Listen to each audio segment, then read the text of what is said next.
ನಾನು ಯೂಶಲಿ ಈ ತರ ಅಷ್ಟಕ್ಕೆ ಹೋಗಲ್ಲ. ಬಟ್ ಇಲ್ಲಿ 3 ದರ್ಶನ್ ಇದ್ದಾರೆ. ಒಬ್ರು ನೆನ್ನೆ ದರ್ಶನ್ ಅಂದ್ರೆ ನಮ್ಗೆ ಬಹಳ ಮಜಾ ಕೊಟ್ಟಂತಹ ಸೂಪರ್ ಸ್ಟಾರ್. ಅವರ ಚಿತ್ರಗಳು ಫ್ಯಾಂಟಾಸ್ಟಿಕ್ ದರ್ಶನ್. ಅವರು ವೀಕೆಂಡ್ ರಮೇಶ್ ಚೇರ್ ಕೂತು ಆ ದರ್ಶನ್ ಅಂತ ಅವರು ನೆನ್ನೆಯ ದರ್ಶನ್ ಒಬ್ಬರಿದ್ದಾರೆ. ಇವತ್ತಿನ ದರ್ಶನ್ ಒಬ್ಬರಿದ್ದಾರೆ. ನಮ್ಮೆಲ್ಲರಿಗೂ ಸ್ವಲ್ಪ ಬೇಜಾರಾಗಿದೆ ಈ ಘಟನೆಯಿಂದ. ಒಂದು ದೊಡ್ಡ ತಪ್ಪಾಗಿದೆ. ಆ ತಪ್ಪಿಗೆ ಆಗ್ಬೇಕಾದ ಶಿಕ್ಷೆ, ಆ ತಪ್ಪನ್ನ ಯಾರು ಮಾಡಿದಾರೋ ಆ ವ್ಯಕ್ತಿಗೆ ಶಿಕ್ಷೆ ಆಗ್ಲೇಬೇಕು. ಕಾನೂನು ಅದಾಗುತ್ತೆ. ಬಟ್ ಇದೆಲ್ಲದಕ್ಕಿಂತ ಇನ್ನೊಬ್ಬ ದರ್ಶನ್ ಇದೆ. ಅವರು ನಾಳೆಯ ದರ್ಶನ್. ಆ ನಾಳೆಯ ದರ್ಶನ್ ಇದಾರಲ್ಲ, ಓಕೆ, ಈ ಸಮಸ್ಯೆಯಿಂದ ಹೊರಬಂದಾಗ ಅದಕ್ಕೆ ನಾವು ಶಿಕ್ಷೆ ಇದ್ದರೆ ಅದನ್ನು ಅನುಭವಿಸಿ ಹೊರಗೆ ಬಂದಾಗ ಆ ನಾಳೆಯ ದರ್ಶನ್ ಏನ್ ಮಾಡ್ತಾರೆ ಅನ್ನೋದು ಬಹಳ ಇಂಟ್ರೆಸ್ಟಿಂಗ್ ಇದೆ. ಲೈಫಲ್ಲಿ ನಾನು ಮುಂಚೆನೇ ಹೇಳಿದ್ದೀನಿ, ನೋ ಯೂ ಟರ್ನ್ ಅನ್ನೋ ಬೋರ್ಡ್ ಇರೋದು ರಸ್ತೆಯಲ್ಲಿ ಮಾತ್ರ. ಲೈಫಲ್ಲಿ ಆ ಬೋರ್ಡ್ ಇಲ್ಲ.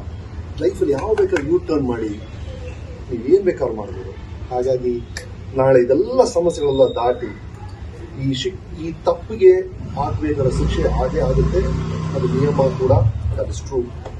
ಬಟ್ ಇದೆಲ್ಲ ಆದಮೇಲೆ ಒಂದು ಚಾನ್ಸ್ ಇದೆ ಟು ಕರೆಕ್ಟ್ ಆ್ಯಂಡ್ ಒರಿಜಿನಲ್ ನೆನ್ನೆಯ ದರ್ಶನ ಮತ್ತೆ ನಮ್ಮ ಮನಸ್ಸಲ್ಲಿ ವಾಪಸ್ ಬರೋ ಥರ ಚಾನ್ಸಸ್ ಇರುತ್ತೆ. ಅದು ನಾಳೆ ಕಾದು ನೋಡೋಣ ಆ ದರ್ಶನ ಏನು ಮಾಡ್ತಾರೆ ಅನ್ನೋದು ನನಗಿಲ್ಲ. ಬಟ್ ಇವತ್ತಿನ ಮಟ್ಟಿಗೆ ಇಸ್ರೇಲ್ ಪ್ರೈಮ್ ಮಿನಿಸ್ಟರ್ ಒಂದ್ಸಲ ತುಂಬ ಒಳ್ಳೆ ಮಾತು ಹೇಳಿದ್ರು. ಅವ್ರು ಹೇಳಿದ್ರು, ಆಗ I think it was Reagan US president ಆಗಿದ್ರು.